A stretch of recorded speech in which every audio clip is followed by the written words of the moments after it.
With the English Greyhound Derby looming, we've come to Riverside Kennels in Golden, County Tipperary, as Graham Holland prepares his team in a bid for back-to-back successes in the famous English Classic. Here is also the home of Romeo Magico, but after a scintillating start to 2023, plenty of Holland's big names will be making the trip across the Irish Sea, as well as the defending champion. So we're here to get the latest on Team Holland ahead of the 2023 English Greyhound Derby.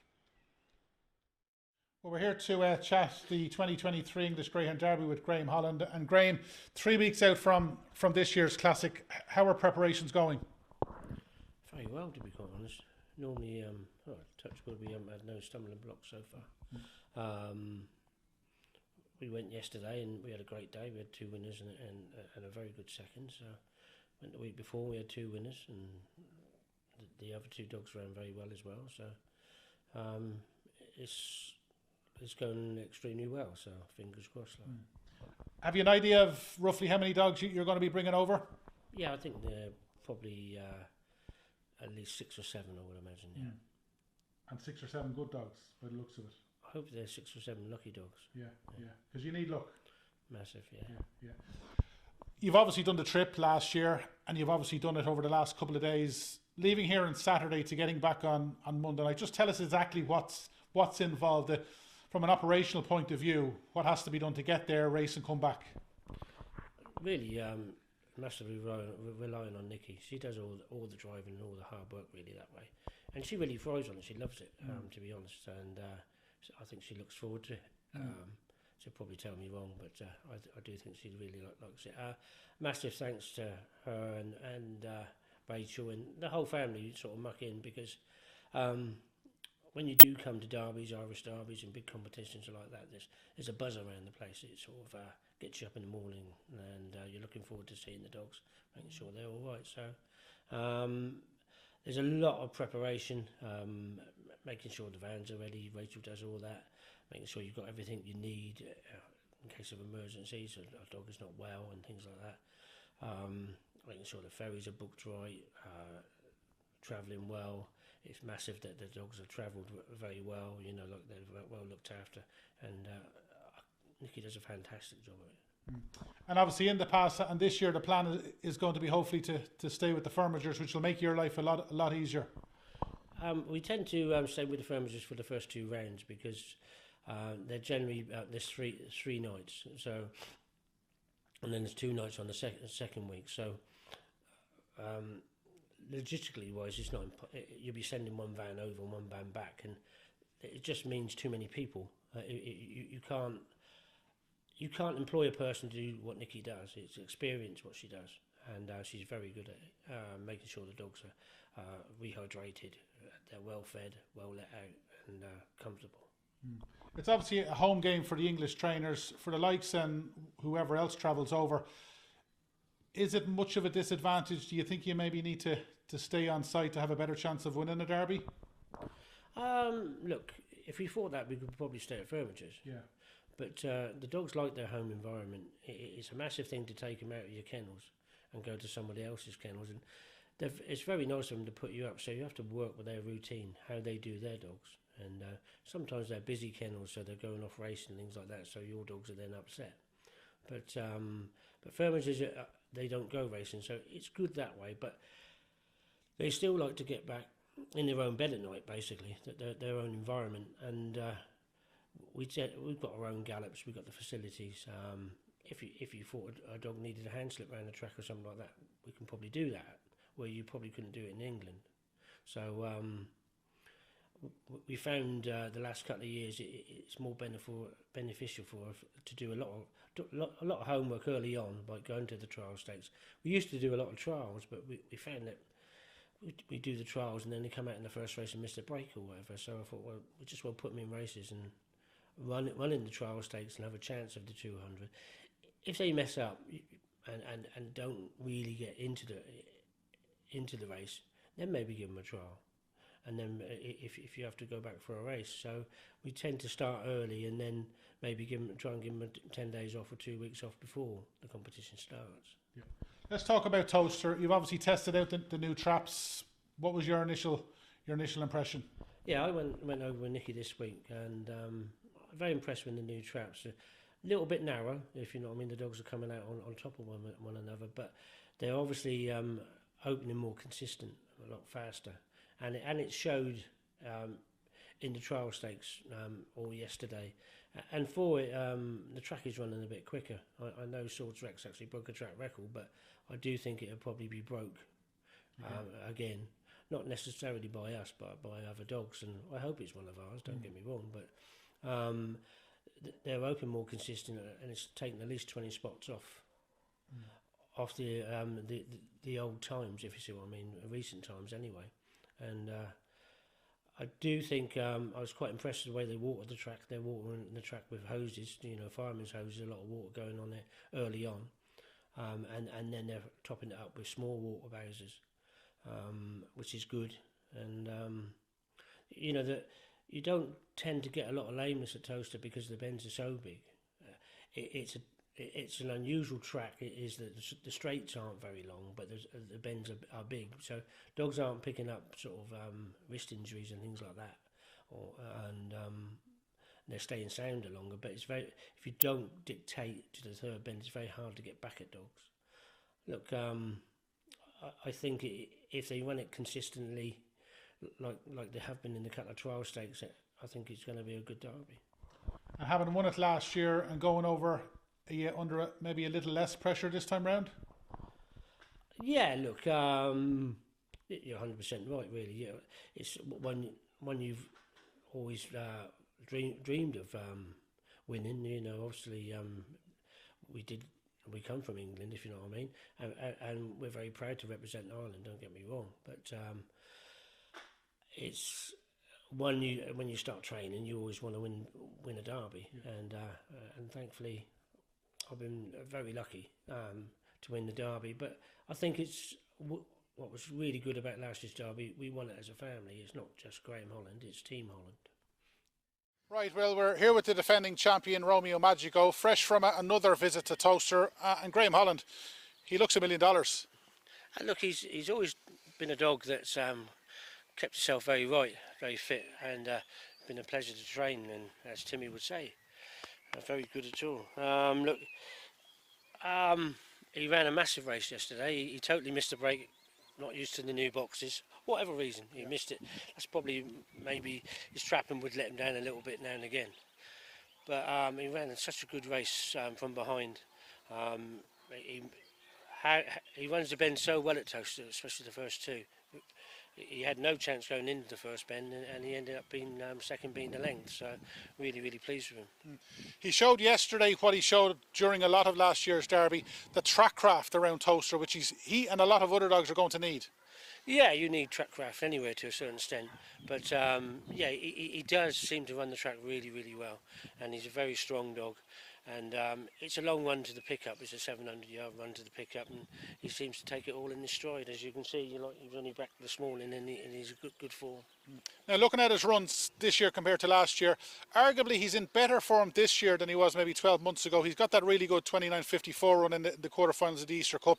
He was unlucky in the Easter Cup final, and he was unlucky in Limerick. And as you said, a really good run at Towcester will set him right. Yeah, look, we'll leave him now. He's experienced enough. He'll go for the first round at Towcester.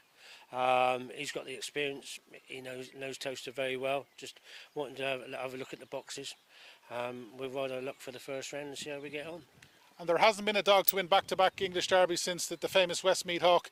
It wouldn't be the biggest shock in the world if this lad gave it a rattle. Look, Westmeath Hawk is a legend. Let's hope Romeo Magico is one.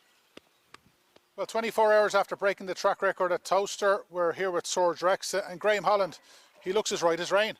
Yeah, he's in great form. He's come out of the race very well. Very pleased with him. He's bouncing today. Travelled back very well. Had a nice rest. Looks ready to go again. You'd run him the previous week, and even though he showed greenness, he ran a really good race in defeat.